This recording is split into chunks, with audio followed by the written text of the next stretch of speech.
सो मेरे प्यारे बच्चों, let we start with today's lecture. आज का लेक्चर शुरू करते हैं और आज के लेक्चर में बेटे हम स्टार्ट करेंगे विद कार्बन फैमिली।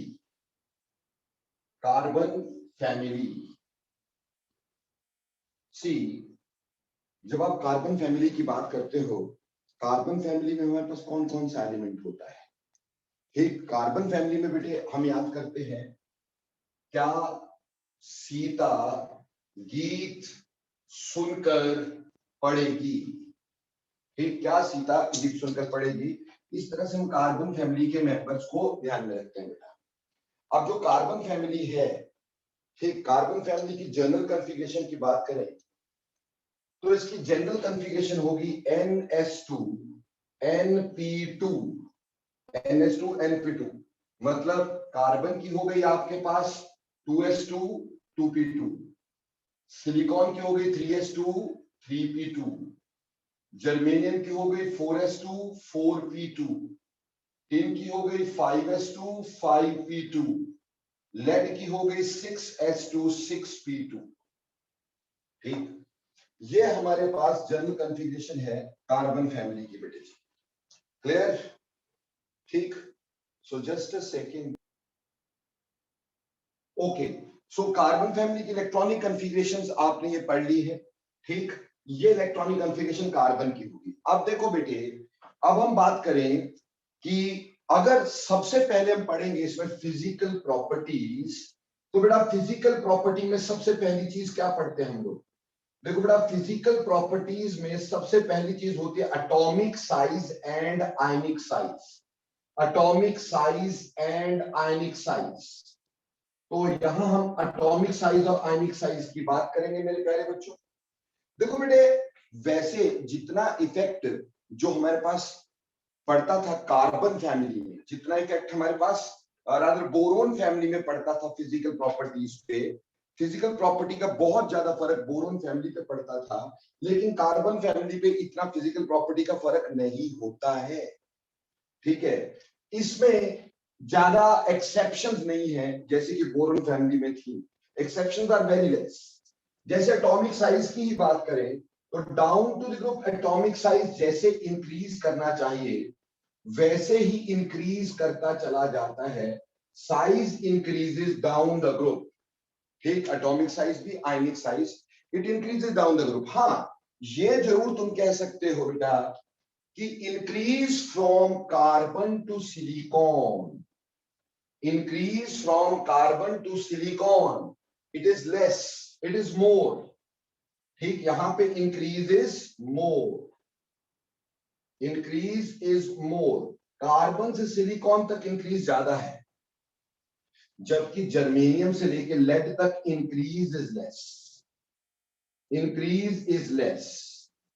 यानी पहले साइज में इंक्रीज ज्यादा है कार्बन से सिलिकॉन तक, और फिर जर्मेनियम के आगे इंक्रीज जो है लेस है। क्यों बेटा? क्योंकि इसके बाद हमें लास्ट इलेक्ट्रॉन भरने से पहले n-1 d electrons and n-2 f electrons ये भरने होते हैं। So before filling the last electron in lead, tin and germanium, we have to fill n-1 d electrons and n-2 f electrons। हमें ये electron इसमें भरने होते हैं। ठीक, और ये जो होते हैं they are actually poor screeners. ये जो एक्चुअली होते हैं ये क्या होते हैं? ये पुअर स्क्रीनर्स होते हैं, दे आर पुअर स्क्रीनर्स। और क्योंकि ये पुअर स्क्रीनर होते हैं, ठीक, तो आपको पता है Z इफेक्टिव जो होगा वो हमेशा Z माइनस सिग्मा होता है, where Z is nuclear charge and sigma is spinning constant।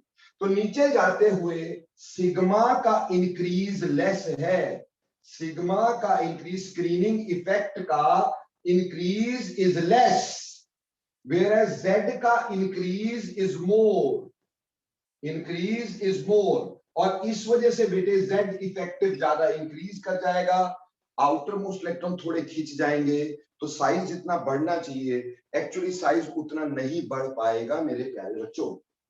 बोलो, पहली फिजिकल प्रॉपर्टी क्लियर हो गई? जल्दी जल्दी बोलते जाओ। Yes sir. यस, सारों ने यस लिखना है बेटा, जितने प्रेजेंट है, प्रेजेंट कम हो रहे हैं आजकल, पर चलो जितने भी है। दूसरी बात है ionisation energy.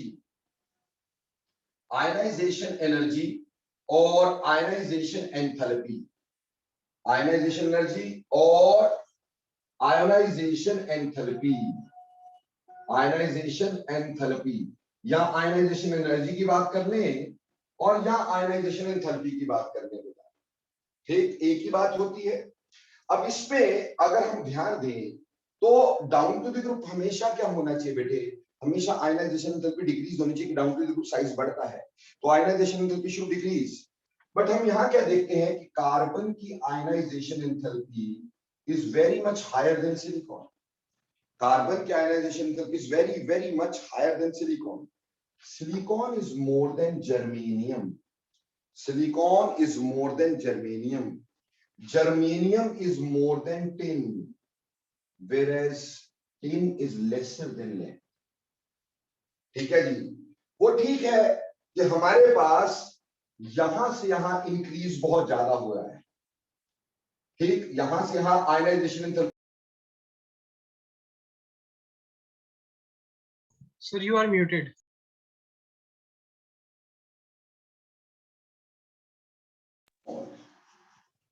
Carbon very small, carbon बहुत स्मॉल है इसलिए उसकी आयनाइजेशन एंथैल्पी काफी ज्यादा है।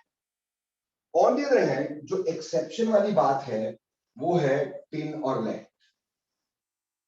एक्सेप्शन वाली बात जो हमारे पास है वो है टिन और लेड।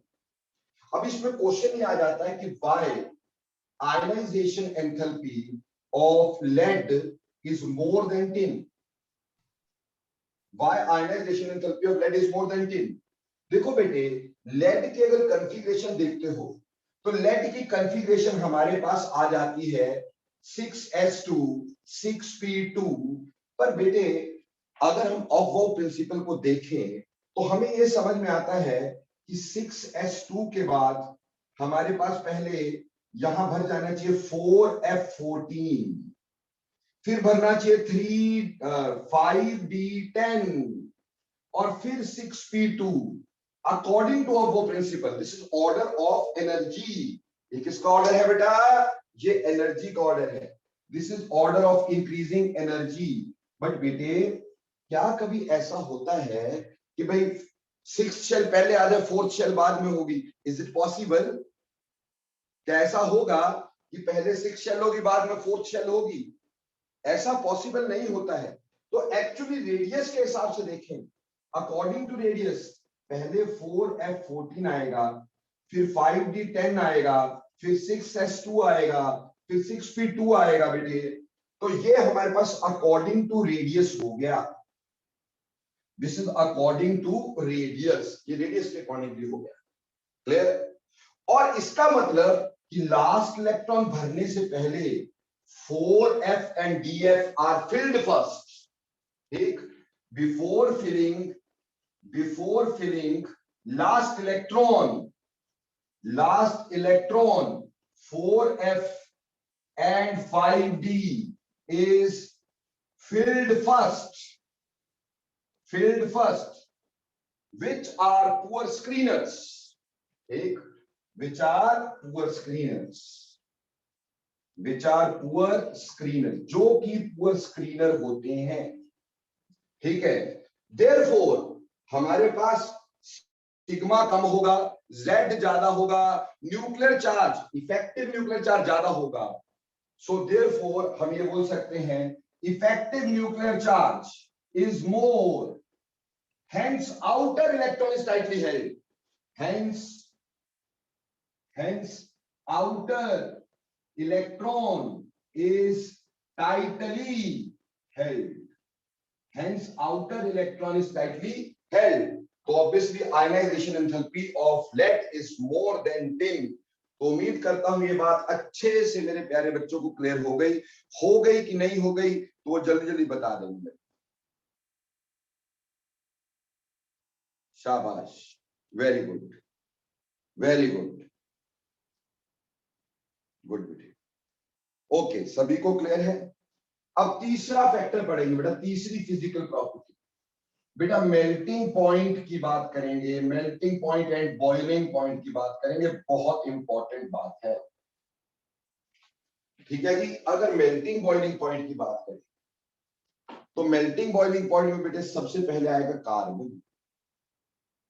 कार्बन का melting point is very very very high than that of silicon. ठीक, अगर इसमें ऑर्डर देखूंगा मेल्टिंग पॉइंट का तो कार्बन का very very very high than silicon, silicon का समवट मोर देन जर्मेनियम। ठीक, जर्मेनियम का somewhat more than tin, but lead का मोर देन टिन। ठीक है जी। अब इसमें दो, इस पर्टिकुलर उसमें दो चीजें हमें सबसे ज्यादा ध्यान देनी है।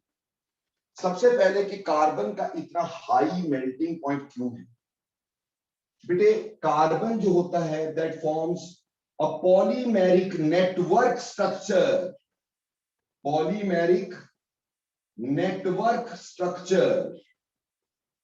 और आपको यह पता है कि जब भी कभी नेटवर्किंग हो जाती है तो मेल्टिंग पॉइंट बहुत ज्यादा हो जाता है। देखो बेटे कार्बन जो है 50-50 कार्बन आपस में कैटिनेट कर जाते, कैटिनेशन। ठीक, तो 50-50 कार्बन आपस में कैटिनेट कर जाते हैं बेटा जी to form long polymeric structure, a big polymeric structure. ठीक, और वो जो बिग पॉलीमेरिक स्ट्रक्चर होता है उसमें बहुत सारे बॉन्ड साइमल्टेनियसली तोड़ने पड़ते हैं, जिसके की वजह से हम ये कह सकते हैं कि आपका मेल्टिंग पॉइंट जो होगा इसका बहुत बहुत बहुत हाई होता है। क्लियर है। ऑन द अदर हैंड अगर हम बात करते हैं सिलिकॉन, इसमें सिर्फ 6 सिलिकॉन आपस में ज्वाइन करते हैं। ये कैटिनेशन की बात भी हो रही है कि किसमें कैटिनेशन, उसी से पॉलीमेरिक स्ट्रक्चर बनेगा। ठीक, आगे समझाऊंगा कैटिनेशन इतनी क्यों है। ठीक, उसके बाद जर्मेनियम, बेटे जर्मेनियम में 4, टिन में 2, यानी 50-50 कार्बन आपस में जुड़ते हैं, सिलिकॉन सिर्फ 6 जुड़ते हैं और जर्मेनियम सिर्फ 4 जुड़ते हैं, टिन सिर्फ 2 ही जुड़ सकते, उससे ज्यादा जुड़ ही नहीं सकते। सो ऑब्वियसली यहां पे structure is more compact, compact structure is more compact as well as this network. ठीक, so melting point of carbon is very very high than silicon। पर सर लेड, लेड का बेटा metallic bond is stronger, lead का metallic bond is stronger, metallic bond is stronger. क्यों भाई metallic bond इसका strong क्यों होगा sir? Why it's metallic bond is stronger than tin? क्योंकि मेरे प्यारे बच्चों आपने यहां पे देख लिया है कि इसका साइज का ज्यादा इंक्रीज नहीं है, तो कर्नल जो होगा टिन के ऑलमोस्ट बराबर होगा। Size of kernel will be approximately same as size of kernel of tin. तो कर्नल का साइज बराबर होगा लेकिन न्यूक्लियर चार्ज ज्यादा होगा।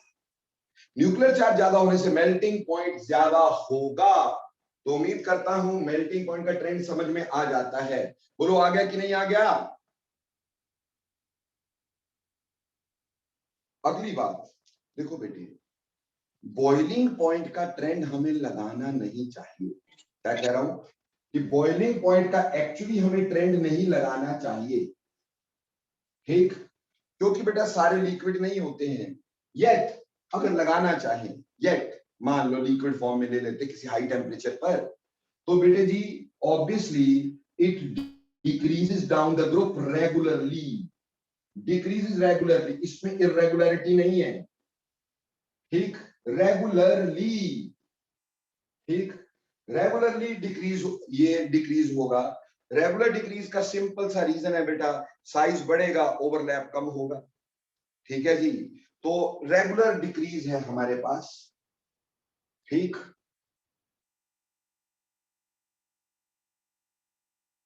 क्लियर हो गया जी? कोई मुश्किल? यहां पे ना बार बार स्पेलिंग से गलत लग रहे थे। ओके, तो ये बॉइलिंग पॉइंट का ट्रेंड हो गया। अब बॉइलिंग पॉइंट के ट्रेंड के बाद यहां पे एक डिस्कशन शुरू हुई कैटिनेशन। तो बेटा कैटिनेशन जो है ये कार्बन में इतनी ज्यादा क्यों है, अब हमें इसको भी डिस्कस करना है। कि कार्बन में इतनी ज्यादा कैटिनेशन क्यों होती है। तो अगली कहानी या अगली फिजिकल प्रॉपर्टी मैं पकड़ के चल रहा हूं कैटिनेशन। अगली फिजिकल प्रॉपर्टी मैं पकड़ के चल रहा हूं catenation. Now what do you mean by catenation? Catenation का मतलब क्या होता है? जैसा कि हम जानते हैं कैटिनेशन का मतलब होता है self linking property. Self linking property, ठीक है जी। और ये पढ़ लिया कि कार्बन में 50-50 कार्बन आपस में जुड़ते, सिलिकॉन 6, जर्मेनियम 4, टिन 2। तो वाई कार्बन है such a large extent of catenation? सबसे ज्यादा कैटिनेशन होती ही कार्बन में। क्यों होती है? देखो बेटा, पहला रीजन क्या है कि अगर मैं carbon to carbon bond energy की बात करूं, bond energy of carbon to carbon, bond energy of carbon to carbon, ये बेटे 355 किलो जूल पर मोल के करीब होती है, ठीक है जी। और it is a strong bond, क्योंकि बॉन्ड एनर्जी बहुत ज्यादा है। 355 किलो जूल पर mole is high energy, very high energy. तो इसका मतलब बॉन्ड इज वेरी स्ट्रॉन्ग। एक बात तो ये है कि बॉन्ड इज क्वाइट स्ट्रॉन्ग, इसलिए बनने के चांसेस ज्यादा है। दूसरी बात ये भी है कि अगर मैं बॉन्ड एनर्जी देखूं C2O बॉन्ड की, कार्बन टू ऑक्सीजन बॉन्ड की, वो 361 किलो जूल पर मोल है। यानी यहां से यहां जाते तक, यानी जब भी कार्बन जो होगा अगर वो ऑक्सीडाइज हो एयर के प्रेजेंस में, तो एनर्जी का ज्यादा चेंज नहीं है। यानी आप बोल सकते हो bond strength of carbon to carbon bond is approximately equal to bond strength of carbon to oxygen bond. Bond strength of carbon to carbon bond is almost equivalent to bond strength of carbon to oxygen bond. इनकी bond strength लगभग similar है। Therefore, इसलिए carbon cannot be easily oxidized। इसलिए carbon बहुत आसानी से oxidise नहीं होता है, क्योंकि एनर्जी का ज्यादा चेंज होगा ही नहीं। Carbon can not be easily oxidized. But वहीं पर अगर मैं bond energy of silicon to silicon की बात करूं, सिलिकॉन से सिलिकॉन की बॉन्ड एनर्जी की बात करूं, तो बेटा this bond energy is 226 kilo joule पर मोल, 226 किलो जूल पर मोल। वहीं पर अगर मैं bond energy of silicon to oxygen की बात करूं, तो वो 368 किलो जूल पर मोल हो जाती है। यानी there is a lot of change of bond energy between silicon to oxygen। यानी यहां समझ में आता है कि bond strength of silicon to oxygen bond is very great as compared to bond strength of silicon to silicon bond। ठीक, यानी oxygen का बॉन्ड सिलिकॉन के साथ ज्यादा स्ट्रॉन्ग होता है, और therefore silicon can be easily oxidized। इसको आसानी से ऑक्सीडाइज किया जा सकता है, यानी आसानी से ऑक्सीडाइज हो सकता है। इसलिए सिलिकॉन जो होता है वो आपस में बॉन्ड बना के ऑक्सीजन के साथ बॉन्ड आसानी से बना लेता है, ठीक है जी, आसानी से ऑक्सीडाइज हो जाता है, इसलिए वो इतनी कैटिनेशन शो नहीं करता। एक रीजन तो ये हो गया। और दूसरा रीजन ये भी है कि कार्बन जो होता है, carbon can form p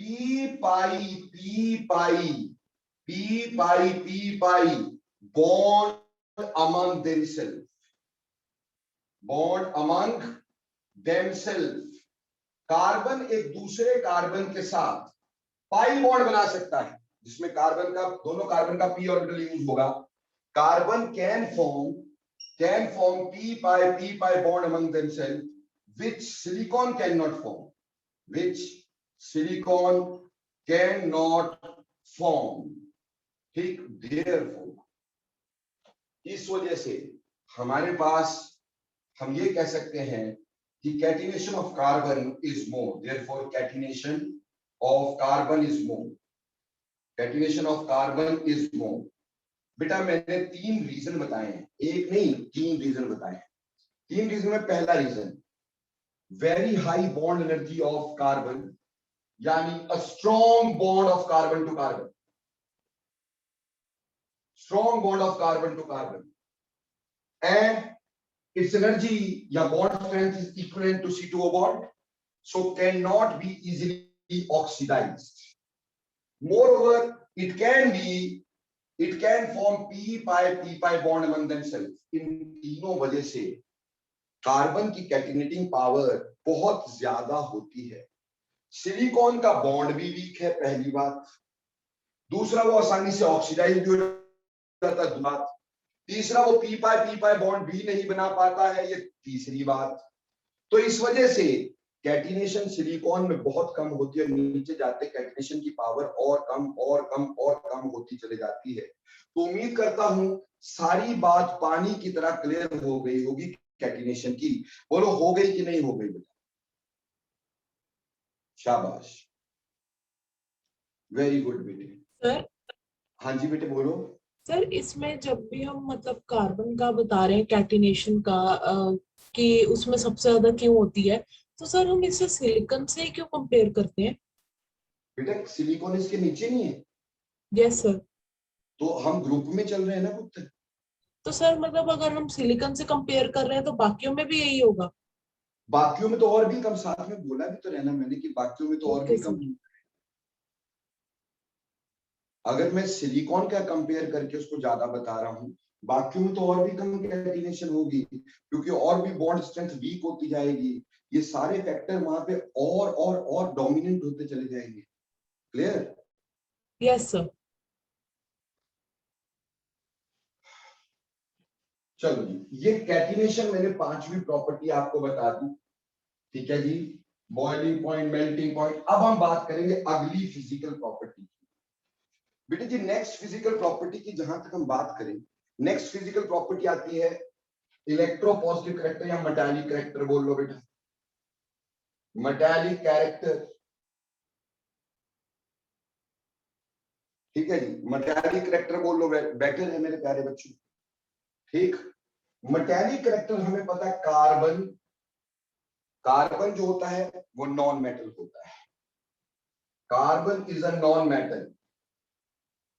silicon, ठीक, सिलिकॉन हो गया या जर्मेनियम हो गया, ये मेटेलॉइड कहलाते हैं. हालांकि कई ऑथर सिलिकॉन को नॉन मेटल लेकर के चलते हैं. ठीक, उससे कोई फर्क नहीं पड़ता, ये मेटेलॉइड होता है. टिन और लेड टिपिकल मेटल्स होते हैं. तो यहां से क्लियर हो रहा है कि metallic character down to the group क्या कर रहा है? इंक्रीज कर रहा है. सो मेटालिक कैरेक्टर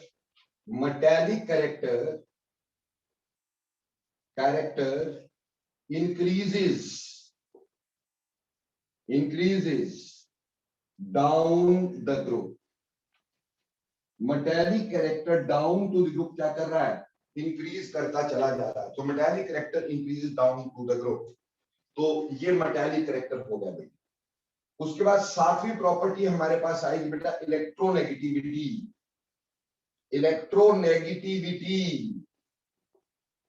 देखो बेटा ये भी बहुत इंटरेस्टिंग है, बहुत इंटरेस्टिंग इलेक्ट्रोनेगेटिविटी. यहां पर इलेक्ट्रोनेगेटिविटी कार्बन की सिलिकॉन से बहुत ज्यादा है.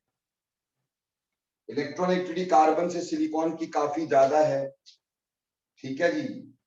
बट उसके बाद it becomes almost constant.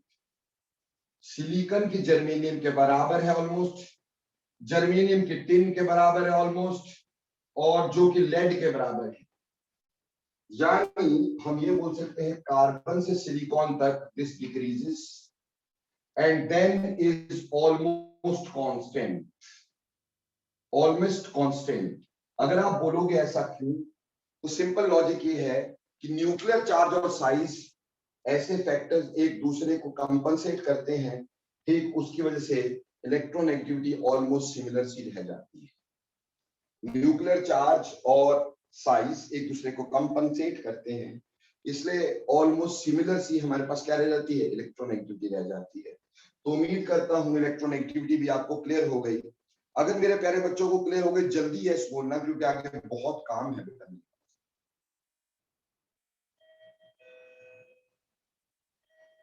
Okay चलो अगली बात, अब एक बहुत इंपॉर्टेंट फिजिकल प्रॉपर्टी की बात करेंगे, जिसके ऊपर बहुत सारे क्वेश्चंस भी हम बनाएंगे, ठीक, और इसके ऊपर बहुत सारी चीजें पूछी भी जाएंगी पेपर में भी। चलिए अब है बेटा oxidation state. The most important physical property will definitely be oxidation state. Oxidation state. See, carbon shows +4 oxidation state. Silicon shows +4 oxidation state by giving out electrons. Germanium can show +4 as well as +2. ठीक, silicon किसी किसी compound में +2 show करती है, पर बहुत ही less, बहुत ही less. Carbon भी +2 शो करती, कार्बन मोनोऑक्साइड में, औरों में है नहीं, सिर्फ कार्बन मोनोऑक्साइड। पर वहीं पर टिन जो है, tin can also show +4 and +2 with equal ease, और लेड की +2 इज मोर स्टेबल। बट सबसे पहली बात है carbon can show oxidation state from -4 to +4। अरे सारी तरह के ऑक्सीडेशन स्टेट शो करता है, -4 से लेकर +4 तक हर तरह की ऑक्सीडेशन स्टेट जो है वो कार्बन शो कर देता है। ठीक है जी, क्लियर। जैसे एग्जांपल देता हूं बेटा, शुरू करते हैं मान लो मीथेन से। पहले आया मीथेन, फिर आ जाता इथेन, इथीन, ठीक, इथेन, मीथेन, इथेन, उसके बाद CH3Cl methyl chloride, CH3Cl methyl chloride, acetylene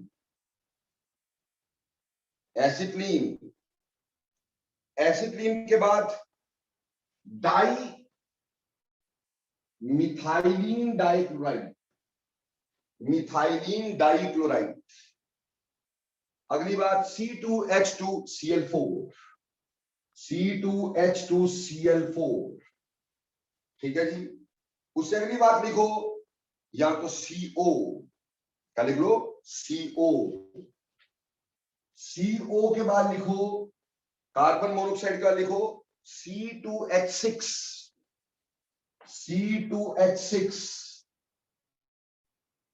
ये पहले लिख चुके हो, C2Cl6, और लास्ट में लिखो कार्बन डाइऑक्साइड।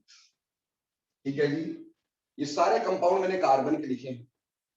यहां कार्बन शुरू करो -4 ऑक्सीडेशन से, यहां -3 है, ठीक है जी, माइनस से शुरू किया हमने, ये -3, यहां -2 है, यहां -2 है, यहां -1 है, यहां 0 है, यहां +1 है, यहां +2 है, यहां +3 है, और यहां +4 है।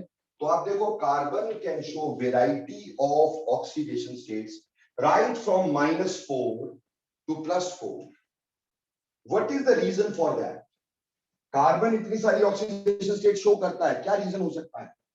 रीजन होता है Number one, intermediate electronegativity of carbon, almost intermediate electronegativity of carbon. देखो बेटे, इलेक्ट्रोनेगेटिविटी ऑफ कार्बन, ठीक, ऑलमोस्ट इंटरमीडिएट इलेक्ट्रोनेगेटिविटी कार्बन। बेटा कार्बन की इलेक्ट्रोनेगेटिविटी की वैल्यू 2.5 होती है, मैक्सिमम वैल्यू आपको पता 4 होती है। तो ये जितना आसानी से अपने से लेस इलेक्ट्रोनेगेटिव का बॉन्ड बना सकता है, उतनी आसानी से ही अपने से ज्यादा इलेक्ट्रोनेगेटिव के साथ बॉन्ड बना सकता है। यानी इसके बॉन्ड इलेक्ट्रोनेगेटिव इलेक्ट्रोपॉजिटिव दोनों के लिए सिमिलर स्ट्रेंथ वाले हो सकते हैं। तो ये इलेक्ट्रोपॉजिटिव से भी रिएक्ट करता है, इलेक्ट्रोनेगेटिव से भी रिएक्ट करता है, तो वैरायटी ऑफ ऑक्सीडेशन स्टेट तो बेटे शो कर ही सकता है। दूसरी बात ये भी है कि it has tendency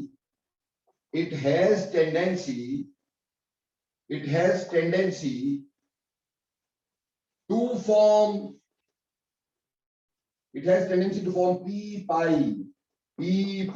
bonds with others because of small size. It can form p pi bond with others. As it can form p pi bond with others, definitely इसका कंपाउंड्स बनाने का बहुत ज्यादा वर्सेटिलिटी हो जाएगी, बहुत सारी ऑक्सीडेशन स्टेट इसका हो सकती है। And because of small size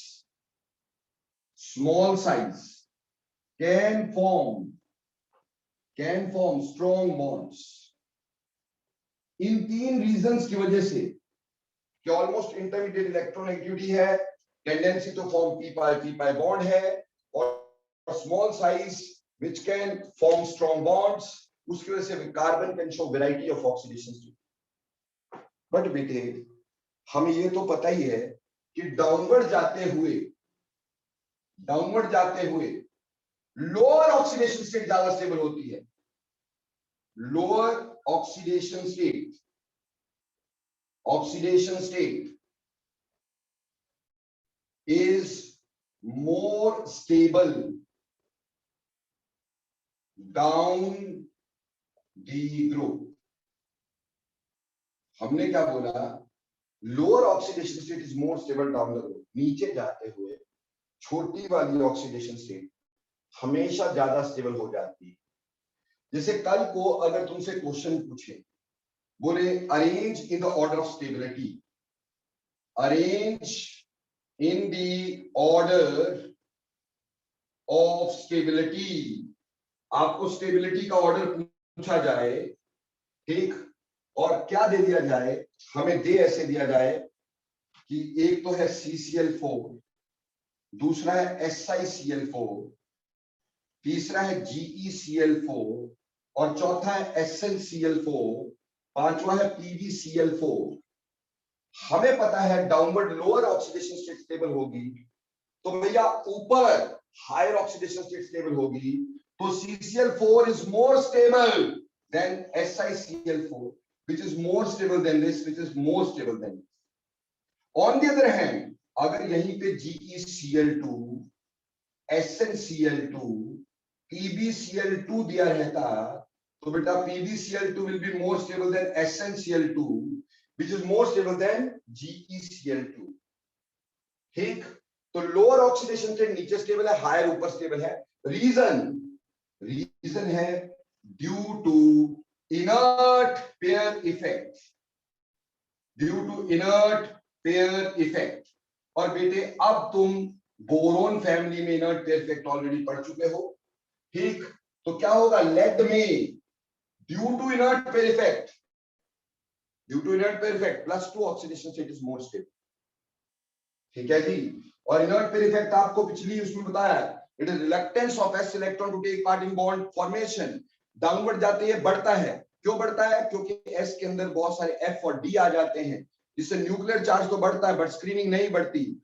s के इलेक्ट्रॉन मोर खिंच जाते हैं, तो उसको देना थोड़ा सा मुश्किल हो जाता है, इसलिए वो इनर्ट पेयर की तरह बिहेव करते हैं। तो down to the group inert pair effect increases, so lower oxidation state increases. बोलो बेटे क्वेश्चन समझ में आया?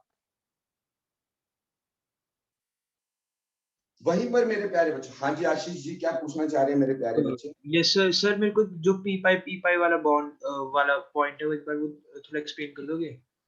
बेटे देखो, पी पाई मतलब पाई बॉन्ड बनाना। पाई बॉन्ड बनाने के लिए ऑर्बिटल पास होनी चाहिए, क्योंकि आपको पता पाई जो होता है किस तरह का ओवरलैप होता है, साइड वाइज, ऐसे वाला, है यस ना? सर। तो ऑर्बिटल पास होने चाहिए। ऑर्बिटल पास होने के लिए साइज छोटा होना चाहिए, है ना पुत्र? तो कार्बन का साइज छोटा होता है जिसमें पी पाई बॉन्ड बन सकता है, लेकिन सिलिकॉन का साइज बड़ा होने की वजह से ऑर्बिटल दूर हो जाते हैं, तो उसमें पाई बॉन्ड नहीं बन पाता, साइड वाइज ओवरलैप नहीं हो पाता। बोल क्लियर बेटे? ओके सर, ठीक है। ओके, नाउ इसी के ऊपर बेस्ड क्वेश्चन देखते हैं, कई सारे क्वेश्चन। जैसे सबसे पहला क्वेश्चन हमें बोला जाता है PbCl4 is known, but PbI4 and PbBr4 is not। हमें बोला PbCl4 तो बनता है, लेकिन PbI4 या PbBr4 नहीं बनता, ऐसा क्या वजह होगा? PbCl4 is known but PbI4 and PbBr4 is not known, why? बेटा हमें पता है due to inert pair effect, due to inert pair effect, lead is more stable, lead is more stable in +2 oxidation state, +2 oxidation state, and therefore पहली बार due to inert pair effect lead is more stable in +2 oxidation state, therefore if PbBr4 is formed, अरे कैसे भी बना दिया हो, कोई तरीका हो बना दिया हो, it is a strong oxidizing agent, it is a strong oxidizing agent, it is a strong oxidizing agent, ये बहुत strong oxidizing agent होगा। So PbBr4 will change into PbBr2 and Br2,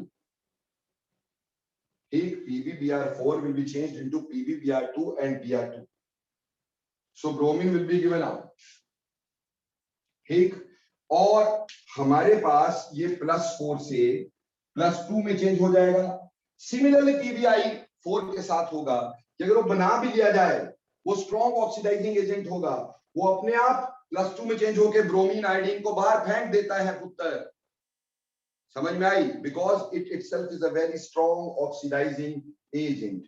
तो उम्मीद करता हूं बात समझ में आती है, कोई दिक्कत? तो सर PbCl4 कैसे बन रहा है? उसमें chlorine is stronger oxidizing agent than Lead-2+, ठीक?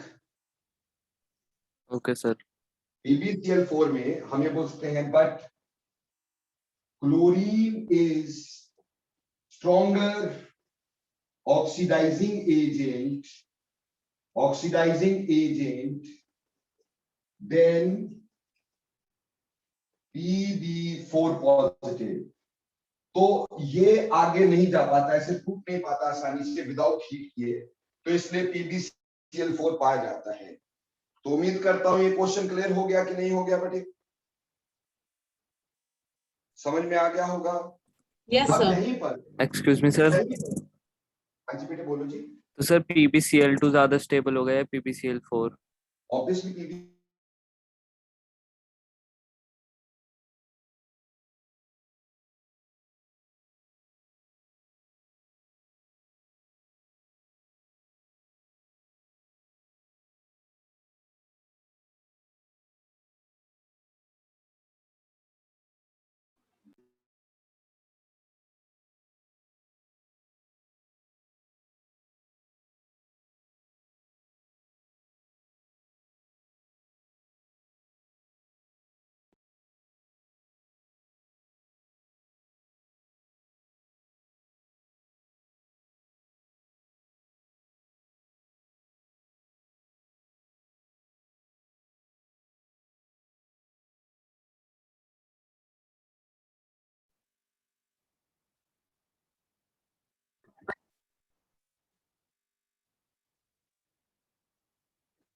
ये क्या हो गया है?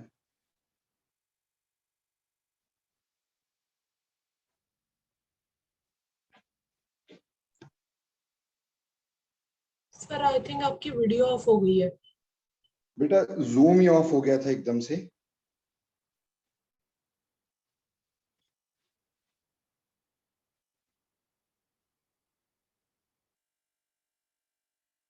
नो बेटा, ये तो हो गया arrange in the order of stability, ऐसे आ जाएगा arrange in the order of oxidizing agent. Oxidizing agent, हमें ऑक्सीडाइजिंग एजेंट का ऑर्डर लगाना है। Arrange in the order of oxidizing agent, ठीक है जी। और हमें दे दिया गया CCl4, SiCl4, GeCl4, SnCl4, PbCl4। तो बेटे जी ये तो पता ही है कि हमारे पास ऑक्सीडाइजिंग एजेंट जो दूसरे को ऑक्सीडाइज करेगा, अगर दूसरे को ऑक्सीडाइज करेगा तो कुछ इलेक्ट्रॉन लेगा। इलेक्ट्रॉन लेने वाला यहाँ सबसे स्ट्रॉन्गर कौन सा होगा? लेड का क्लोराइड। तो ये ऑर्डर रहेगा ऑक्सीडाइजिंग एजेंट का। अगर मान लो PbF4, PbCl4,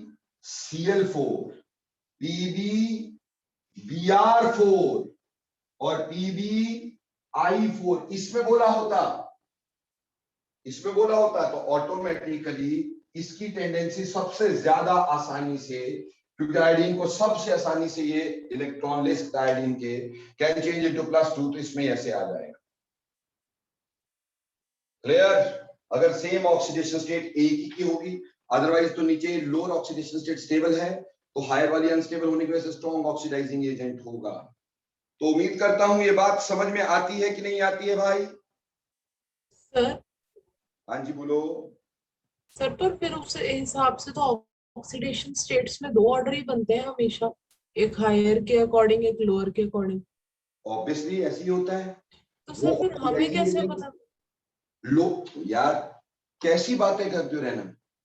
हमें ऑक्सीडाइजिंग एजेंट पढ़ना है, तो ऑक्सीडाइजिंग एजेंट का मतलब क्या होता है? जो दूसरे से इलेक्ट्रॉन लेता है, जो ऑलरेडी +2 स्टेट में है, वो इलेक्ट्रॉन लेगा क्या? वो रिड्यूसिंग एजेंट होगा, वो इलेक्ट्रॉन यस देगा। सर। तो अगर मेरे को हमें अरेंज करना है रिड्यूसिंग एजेंट के ऑर्डर में, हमें क्वेश्चन ये आ सकता है arrange in the order of reducing agent. और रिड्यूसिंग एजेंट का जो ऑर्डर होगा वो हम बोल सकते हैं वो +2 स्टेट के लिए होगा। So that will be GeCl2, ठीक, will be stronger than SnCl2, which is stronger than PbCl2। ये ऑक्सीडाइजिंग थोड़ी बिहेव कर सकता है, ऐसा थोड़ी है कि लेड 2 पॉजिटिव 2 इलेक्ट्रॉन लेकर के आके लेड बना देगा, ऐसा थोड़ी होता है बेटा। समझ में आया? ये मेरे को लगता यस है सर। बाहर चला गया है फ्रॉम द पिक्चर और फ्रेम। तो हम इसमें ऐसे बोल देते हैं, यहां लिख देता हूं कि अगर आपको ऐसे बोल दिया जाए कि arrange in the order of reducing character, arrange in the order of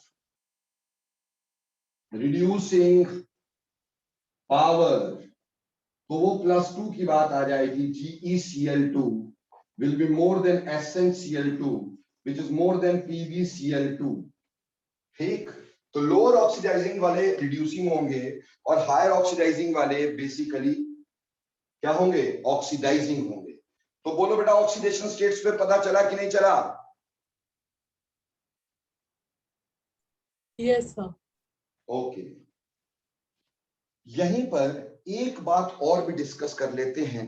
actually वो ऑक्सीडेशन स्टेट की ना होके कोवैलेंसी की बात होती है, तो यहां पे थोड़ा कोवैलेंसी के बारे में भी थोड़ा क्लियर कर देता हूं। कोवैलेंसी यानी 4-4 बॉन्ड बनाते सारे के सारे, they all can form 4 bonds. लेकिन क्या होता है, हमारे पास carbon can show maximum covalency of 4। जो कार्बन होती है वो मैक्सिमम कोवलेंसी जो हमें शो करती है वो 4 की शो करती है, ठीक, 4, इससे ज्यादा नहीं। जैसे आपको कल को मैं पूछता हूं which of the following can not exist, which of the following can not exist, which of the following can not exist, इसमें ए आ गया CCl6 2 नेगेटिव, बी आ गया SiCl6 2 नेगेटिव, सी आ गया PbCl6 2 नेगेटिव, और डी आ गया आपके पास SnCl6 2 नेगेटिव। अब देखो बेटे, ज्यादातर बच्चे इनर्ट पेयर इफेक्ट सोचते रहेंगे और ये वाला टिक करेंगे, जबकि ऐसी बात नहीं है। इसका आंसर होना था ये कि carbon can not extend its covalency, ठीक, बिकॉज ऑफ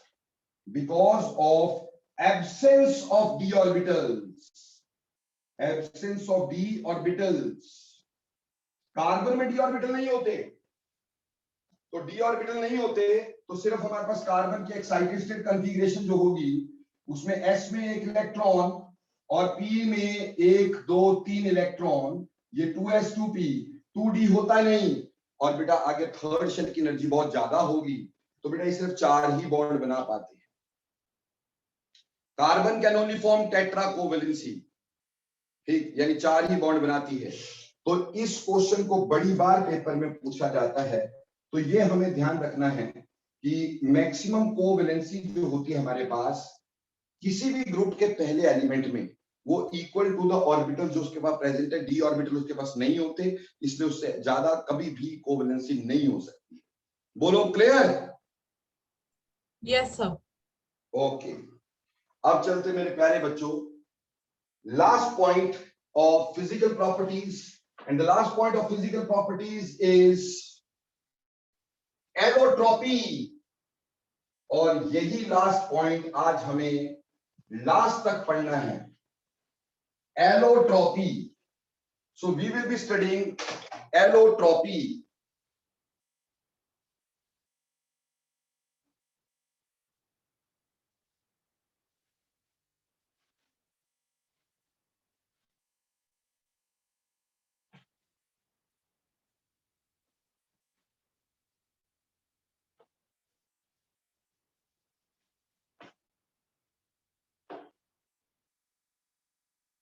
बेटा अगली बात पढ़ेंगे allotropy, and definite allotropy is a very important word. Allotropy का मतलब क्या होता है बेटा? Existence of element in 2 or more forms having different physical properties but similar chemical properties. Existence of an element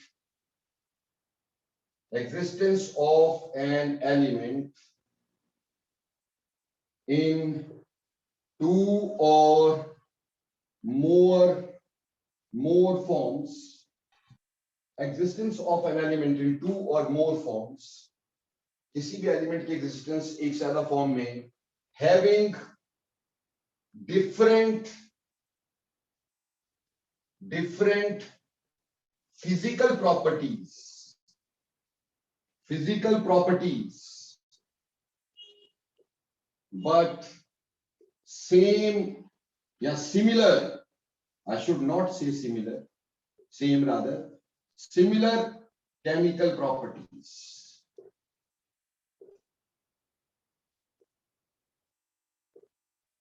ठीक है जी। एलोट्रॉपी में existence of element in 2 or more forms having different physical properties but similar chemical properties, it is called as allotropy. ठीक है जी। अब allotropy की जहां तक हम बात करें, कार्बन की बहुत एलोट्रॉपिक फॉर्म्स होती है। कार्बन जो होता है उसकी 2 तरह की एलोट्रॉपिक फॉर्म हम जनरली पढ़ते हैं, एक crystalline forms, crystalline allotropic forms, और एक अमोर्फस एलोट्रॉपिक फॉर्म्स। आज यही पढ़ाई है हमारी, amorphous allotropic forms, crystalline and amorphous. बेटे जब आप क्रिस्टलाइन की बात करते हो, क्रिस्टलाइन में आगे 3 तरह की फॉर्म्स होती है, डायमंड, ग्रेफाइट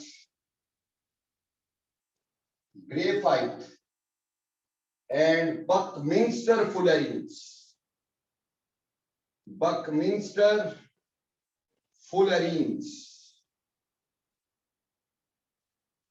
ठीक, डायमंड, ग्रेफाइट, बकमिंस्टर फुलरीन्स। और अमोर्फस में कई तरह की फॉर्म्स हमारे पास होती हैं। कोल, सबसे पहले कोल, फिर चारकोल, ठीक, कोल फिर charcoal, lamp black, coke, carbon gas. So कई अमोर्फस फॉर्म्स होती है हमारे पास। ठीक, कार्बन के एलोट्रॉपिक फॉर्म्स है, इसकी डिटेल आगे पढ़ेंगे अपन, डेफिनेटली सारा कुछ पढ़ने की कोशिश करेंगे कि ऐसा क्यों होता है, इसमें क्यों होती चीजें। कार्बन की एलोट्रॉपिक फॉर्म्स होती हैं। सिलिकॉन जो है exist only in diamond type structure. Silicon can only form diamond like structure. Why? Because it cannot form p pi bond. Simple बात। ग्रेफाइट, बकमिंस्टर फुलरीन, इनमें p pi बॉन्ड होते हैं, pi bonds.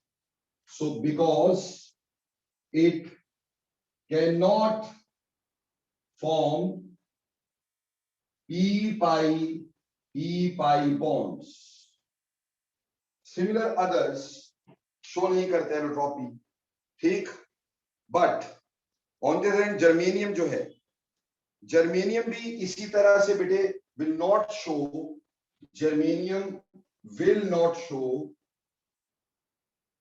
show allotropy, उसमें भी एक ही form,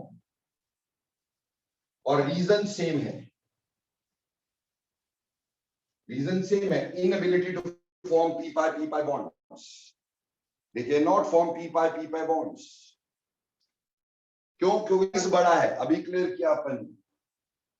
लेकिन जो tin है, टिन एग्जिस्ट इन 3 एलोट्रॉप्स।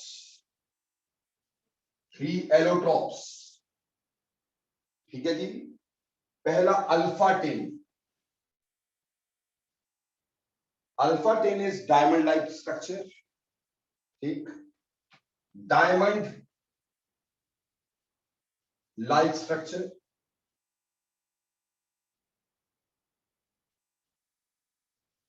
ठीक, दूसरा होता है बीटा टेन। बेटे जब हम इसको हीट करते हैं 248 केल्विन पे, वी गेट बीटा टेन। और बीटा टेन जो होता है क्यूबिक क्लोज पैक होता है। This is the cubic close pack, ये क्यूबिक क्लोज पैक होता है। और रही बात गामा टेन, बेटा गामा टेन जो होता है सिंपल क्यूबिक पैक होता है, सिंपल क्यूबिक पैकिंग, ठीक।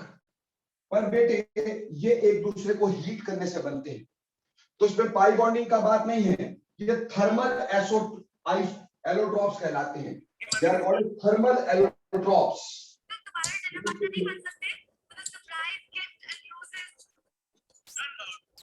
Sir, Shreya's mic is on. Okay बेटे,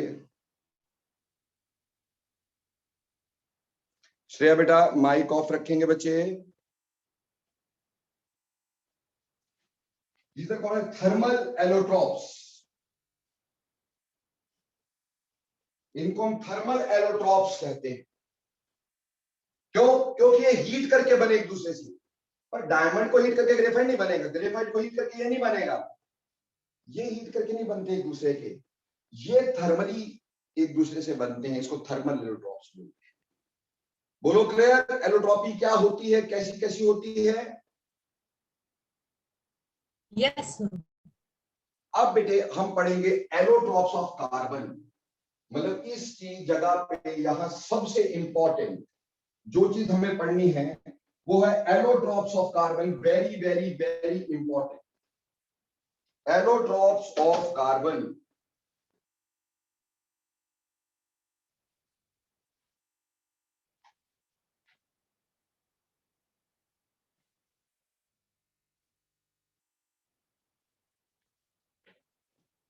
तो नेक्स्ट बात आ जाती है बेटा crystalline, crystalline allotropes, crystalline allotropes of carbon. Carbon के क्रिस्टलाइन एलोट्रॉप कौन कौन से हैं और वो क्या क्या होते हैं, प्रॉपर्टीज क्या होती हैं? सबसे पहले हमें पता है डायमंड होता है, डायमंड होता है। दूसरे नंबर पे क्या होता है? ग्रेफाइट होता है। तीसरे नंबर पे क्या होता है बेटे? डायमंड, ग्रेफाइट, और तीसरे नंबर पे buckminster fullerenes, buckminster fullerenes. Diamond, graphite, buckminster fullerenes, diamond, graphite and buckminster fullerenes. देखो बेटा, डायमंड में कार्बन इज sp3 हाइब्रिडाइज्ड, पहली बात कार्बन sp3 हाइब्रिडाइज्ड। ग्रेफाइट में sp2 हाइब्रिडाइज्ड, ठीक है जी, और उसी तरह फुलरीन्स में भी sp2 हाइब्रिडाइज्ड, ठीक। डायमंड का जो स्ट्रक्चर है, डायमंड का structure tetrahedral, tetrahedral network structure होता है। डायमंड का स्ट्रक्चर आपको सभी को पता है, टेट्राहेड्रल नेटवर्किंग टाइप स्ट्रक्चर हम बताया करते होते हैं बेटा, ठीक।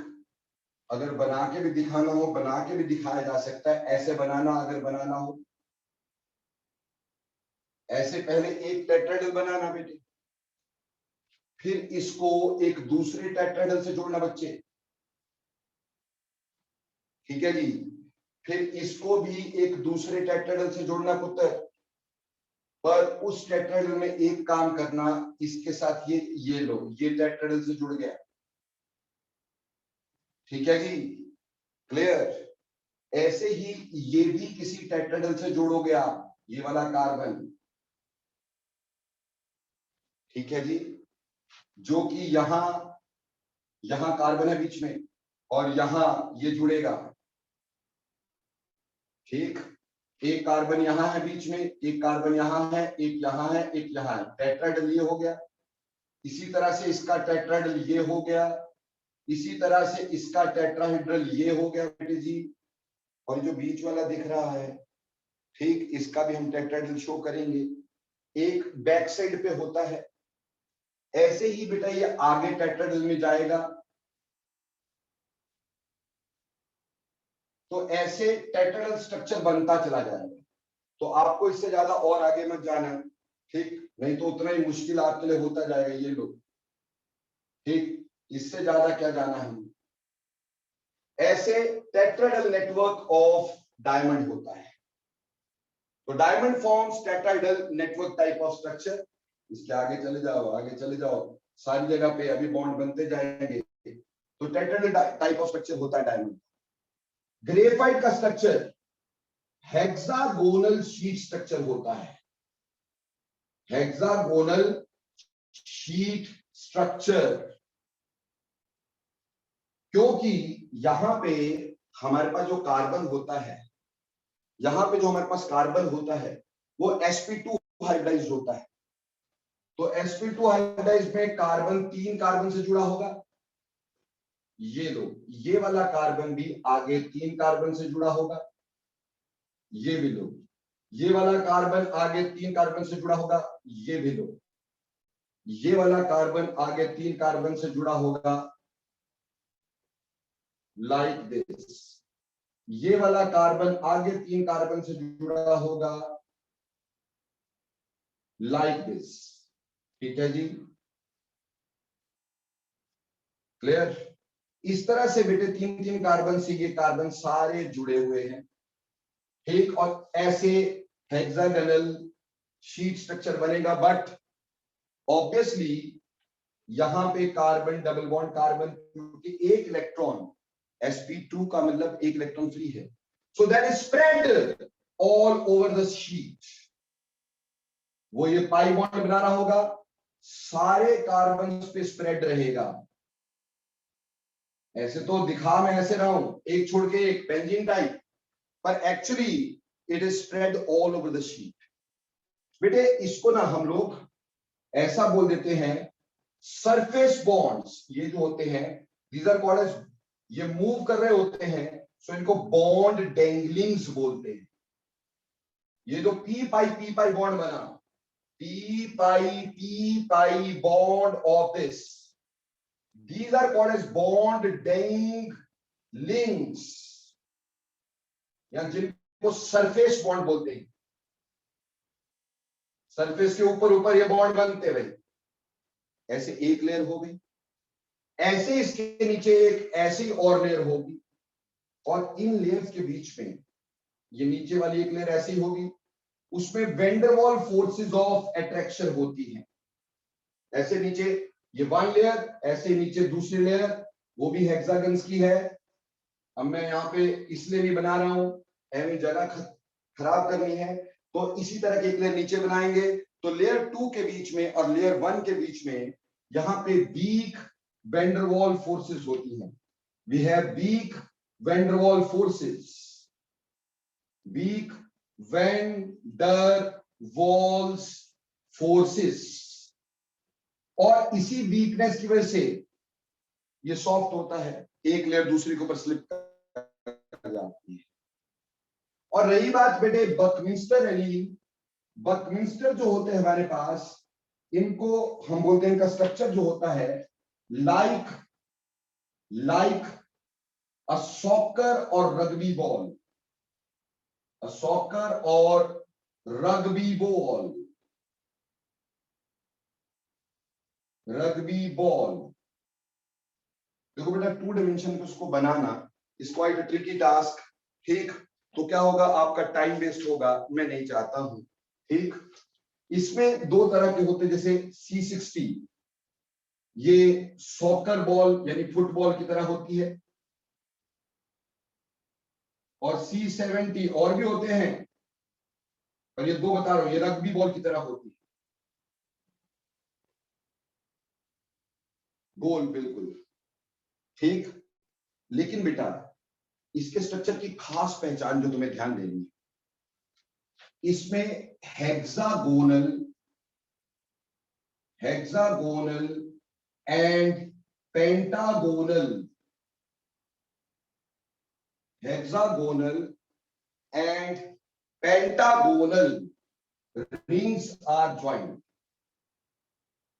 Pentagonal rings are joined to give ball-like structure. Ball-like structure. लेकिन खास बात देखिएगा, खास बात, बहुत खास बात, क्या होता है, जो हेक्सागन है, जो हेक्सागन है, that can join to another hexagon, जो हेक्सागन है 6 साइड वाला है, that can join to another hexagon as well as to pentagon। घर पे फुटबॉल की बॉल होगी ना, तो उसको देखना कभी, उसमें जो हेक्सागनल चिप्पी होगी बेटा, वो हेक्सागन से भी जुड़ेगी, पेंटागन से भी, लेकिन जो पेंटागन होगा,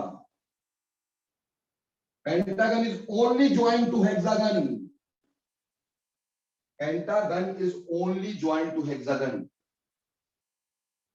it will never join to pentagon, pentagon pentagon के साथ नहीं जुड़ता है ना, पीपीची यानी पीपी आपस में नहीं जुड़ेंगे, पेंटागन पेंटागन से नहीं जुड़ेगा, जबकि हेक्सागन दोनों से जुड़ेगा। ये इसके स्ट्रक्चर की स्पेशलिटी है बेटा।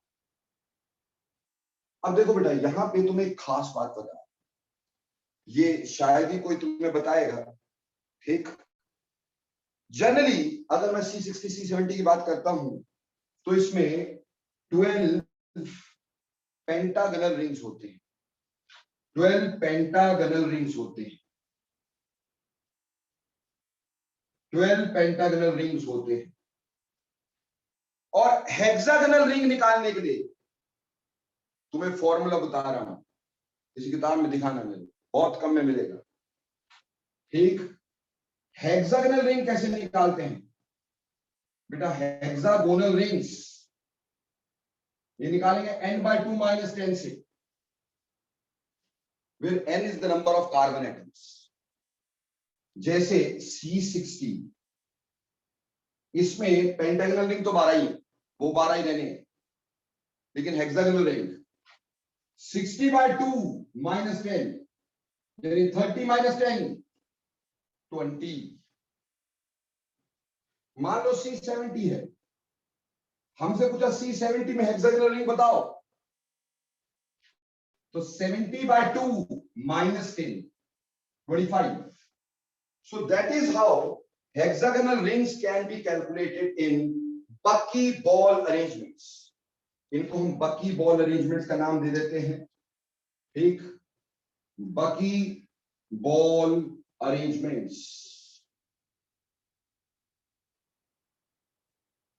तो बोलो बेटा, तीनों के स्ट्रक्चर समझ में आए कि नहीं आए? जल्दी बोलना। Tetrahedral structure in diamond, graphite में हमारे पास क्या होता है? sp2 हाइब्रिड स्ट्रक्चर, ठीक। और वो भी हेक्सागोनल शीट स्ट्रक्चर, और इसमें सॉकर बॉल टाइप स्ट्रक्चर। ये सारा लिख लिया होगा क्योंकि ये मिटाना है मुझे।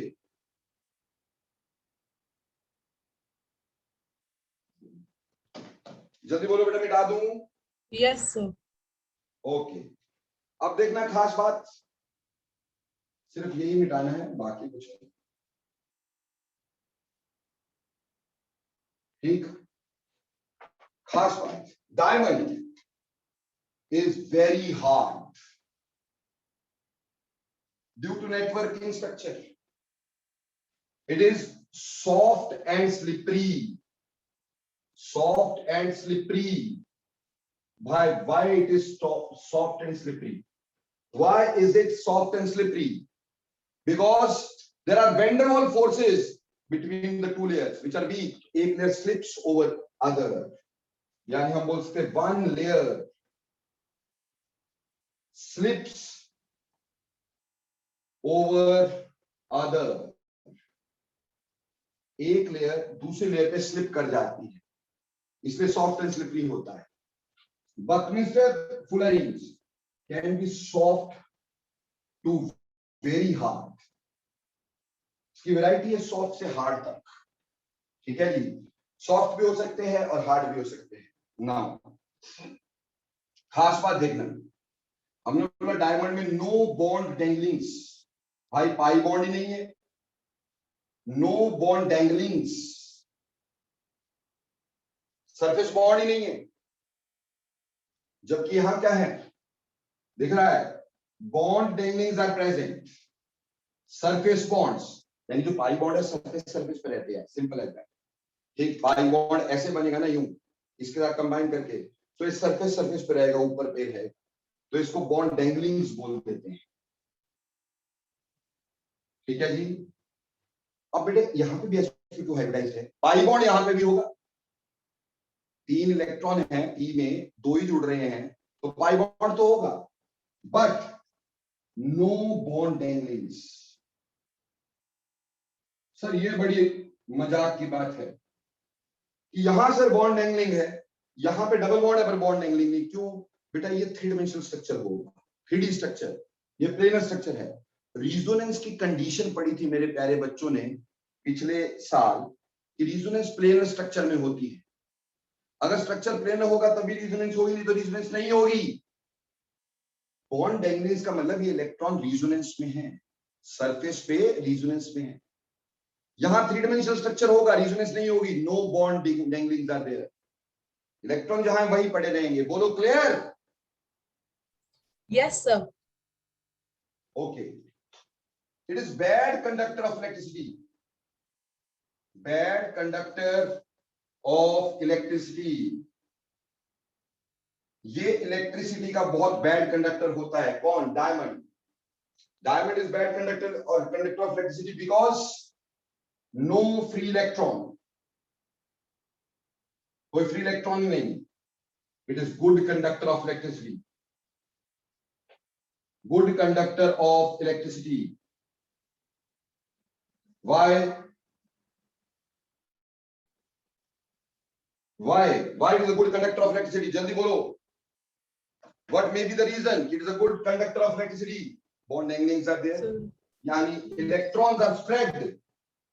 Free electron is spread all over the sheet. Free electrons are spread all over the sheet. एक बात समझ लेना, ठीक, ये हमारे पास सिग्मा बॉन्ड नहीं होते, सिग्मा इलेक्ट्रॉन नहीं होते। क्लियर? अब अगली बात, जब हम इसकी बात करेंगे, that is also not a good conductor, not a good conductor of electricity, not a good conductor of electricity. ये इलेक्ट्रिसिटी का बहुत अच्छा कंडक्टर नहीं है, not a good conductor of electricity. Clear हो गई मेरी बात बेटा? कोई मुश्किल? ठीक, अगली बात, इट, अगर हम इसकी ये बात करें कि कैसा होता है ये, तो आपको पता है इट इज केमिकली, ये it is transparent with a high refractive index, it is transparent with high refractive index, with high refractive index, ठीक है जी। जबकि it is dark, it is dark, marks the paper black, marks the paper black, ये बेटे paper को black कर देता है। It is also dark, ठीक, and it can also mark the paper black, no doubt. ठीक है जी, क्लियर होती है कि नहीं? डायमंड इज रेजिस्टेंस, रेजिस्टेंस तो चलो तीनों ही फॉर्म्स, ज्यादा कुछ नहीं है, they all are resistant to the attack of acid and bases, no doubt. तो रेजिस्टेंस तीनों ही है इसमें, तीनों में कोई खास बात नहीं। यूज आपको पता होंगे बेटा, डायमंड का यूज कटिंग टूल्स में, ठीक, जो ड्रिलर्स होते हैं उसके पिन पॉइंट्स पर, ड्रिलर के पॉइंट्स पे कार्बन डायमंड का यूज होता है, ज्वेलरी में यूज होता है, ठीक है जी, आई की सर्जरीज में यूज होता है, ऑर्नामेंटल वैल्यू आपको मालूम है इसकी। ग्रेफाइट जो होता है बेटा, ग्रेफाइट का ना एक खास बात देखना, अगर हमारे पास ग्रेफाइट का कोलाइडल सॉल्यूशन ऑफ ग्रेफाइट, ये खास बात है, अगर इन ऑयल होगा तो उसको ऑयल डैग बोलते हैं, that is called as oildag, और इन वाटर होगा तो इसको वाटर डैग बोलते हैं, एक्वा डैग बोलते हैं, यानी जिसको तुम ग्रीस बोलते हैं ना, ग्रीस, ठीक। ऑयल में ऑयल डैग, ऑयल में ऑयल डैग, एंड वाटर में एक्वा डैग, ठीक। आपने देखा होगा ऑटोमोबाइल्स में जो ग्रीस होती है वो थोड़ी लिक्विड होती है, क्योंकि वो वाटर डैग, एक्वा डैग होता है, ठीक। और जो वैसे लुब्रिकेंट की तरह यूज होती है वो बहुत थिक सी पेस्ट होती है, वो ऑयल डैग होता है, ठीक। तो बेटे इसके अलावा वैसे तो देखा जाए तो और बहुत सारे फॉर्म्स हो सकते थे इसके, जैसे नानो कार्बन भी आजकल बहुत प्रसिद्ध है, नानो कार्बन ट्यूब्स, इसमें हेक्सागोनल रिंग्स होते हैं, आपस में ज्वाइन करके ट्यूब टाइप स्ट्रक्चर बना देते हैं। सो नैनो ट्यूब्स बोलते हैं उनको। ठीक, आजकल बहुत ज्यादा फेमस है नैनो ट्यूब्स। ठीक, सिलिंड्रिकल से स्ट्रक्चर होते हैं। फिर लमेलर ग्रेफाइट भी होता है, बट जरूरत नहीं यार टाइम वेस्ट करने की। एम ही अपना टाइम वेस्ट करना है तो कर लो भाई, मेरे को क्या जाता है, पर जरूरत नहीं है। तो क्रिस्टलाइन एलोट्रॉप ये थे। अब हम बात करेंगे अमॉर्फस एलोट्रॉप्स। बेटा क्रिस्टलाइन के बाद amorphous allotropes of carbon. Amorphous allotropes of carbon. Amorphous allotropes. Amorphous allotrope में बेटे सबसे पहले हमने पढ़ा कोल। कोल आपको पता ही है बेटा, जो काला सा होता है ना, यूज करते हैं ना हम, डेली लाइफ में भी यूज करते हैं, रिफाइनरीज में यूज करते हैं। कोल कई तरह का पाया जाता है बेटा, ठीक है जी। सबसे इम्प्योर कोल की वैरायटी होती है पीट कोल। पीट कोल, देखो बेटा इसमें ना तुमसे यही पूछेंगे, पीट कोल क्या होता है, प्योरेस्ट फॉर्म क्या होती है, इम्प्योर फॉर्म क्या होती है। पीट कोल में 60% तक कार्बन होता है। पीट कोल में 60% तक कार्बन होता है, तो ये काफी हल्का भी होता है बेटा। फिर आता है लिग्नाइट कोल। लिग्नाइट कोल बेटा इसमें 70% तक कार्बन होता है। ये बहुत हल्का होता है, लकड़ी की तरह लगता है, पर होता काला है। इसमें एक चमक सी होती है, ग्रीन सा टिंच भी आता है इसमें। क्लियर? तो ये लिग्नाइट कोल होता है। फिर बिटुमिनस कोल होता है। बिटुमिनस कोल बेटे जनरली स्टीम इंजन वगैरह में बिटुमिनस कोल या सेमी बिटुमिनस कोल जो होता है वो यूज होता है। इसमें लगभग 78% कार्बन होता है। ऐसे ही सेमी बिटुमिनस कोल भी होता है।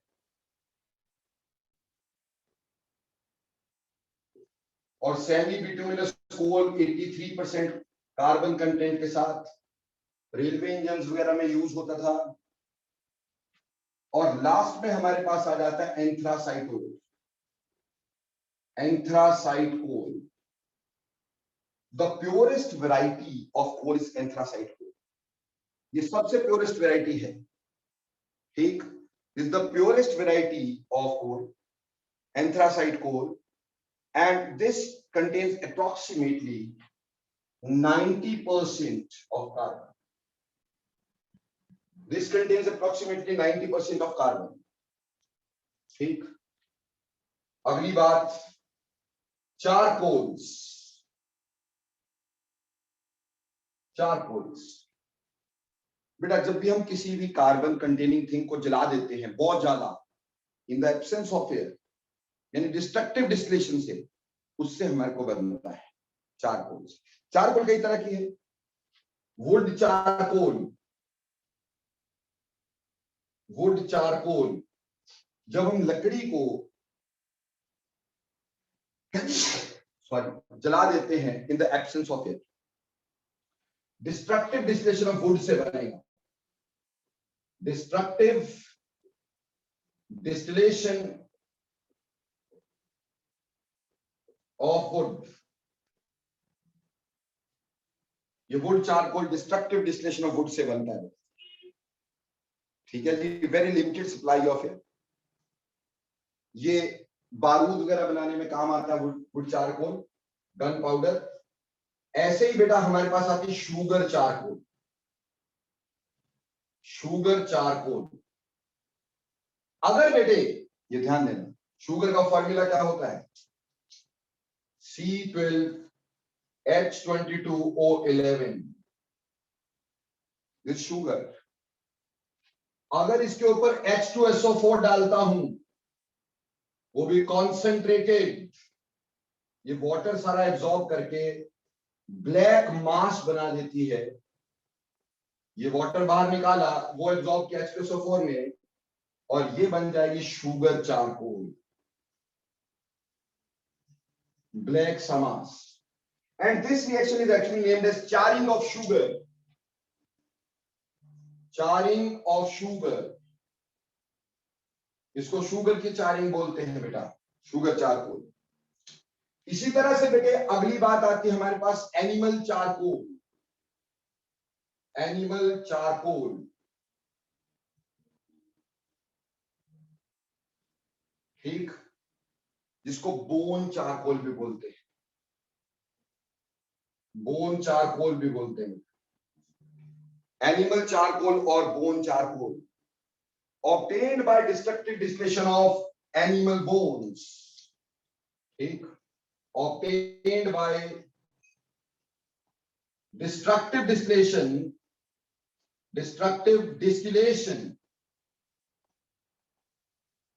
of animal bones। Animal bone जो है उनको जलाने से, इन द एब्सेंस ऑफ एयर, उससे ऐसा चारकोल बनता है। तो उम्मीद करता हूं चारकोल भी समझ में आ गया होगा, सब तरह का क्लियर हो गया होगा। रही बात अगला आया कोक। कोक, देखो बेटे कोक की बात करें, obtained by destructive distillation of coal, coal को जलाओ in the absence of air, obtained by destructive distillation. बेटा डिस्ट्रक्टिव डिस्टिलेशन का मतलब होता है heating in the limited supply of air, obtained by destructive distillation of coal, contains 90 to 95% carbon, contains 90 to 95% of carbon, 95% तक, 90 से 95% तक हमारे पास कार्बन होता है बेटा इसके। ग्रेइश ब्लैक हार्ड सा सॉलिड होता है, फ्यूल की तरह यूज होता है, ठीक, greyish black hard solid used as fuel,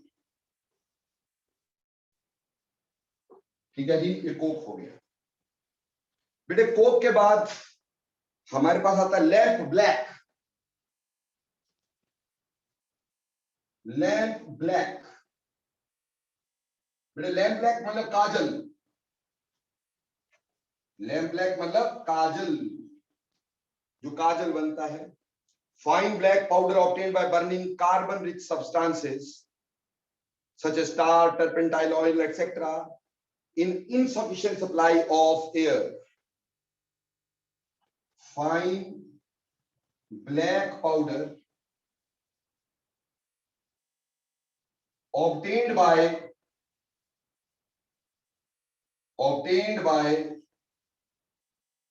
carbon rich compounds in limited supply of air, limited supply of air। ये लैंप ब्लैक होता है, काजल जिसको बोलते हैं भाई। ये सूट सा बनता है, सूट समझते हैं, जो काला सा बुरादा सा बनेगा, वही हमारे पास काजल होता है। And the last thing is coal gas या कार्बन गैस। जैसे कार्बन गैस बोल लो, चाहे कोल गैस बोल दो, ठीक। अब आपके पास जो होगा, जब हम ऑयल गैस बनाते, कोक बचता है और थिक सा डिपॉजिट बचता है, ठीक। उस थिक डिपॉजिट को हम निकाल लेते हैं, ठीक, स्क्रैप को निकाल लेते हैं और फिर उसको डिस्ट्रक्टिव डिस्टिलेशन करते हैं तो कोल गैस बनती है। क्या बोला?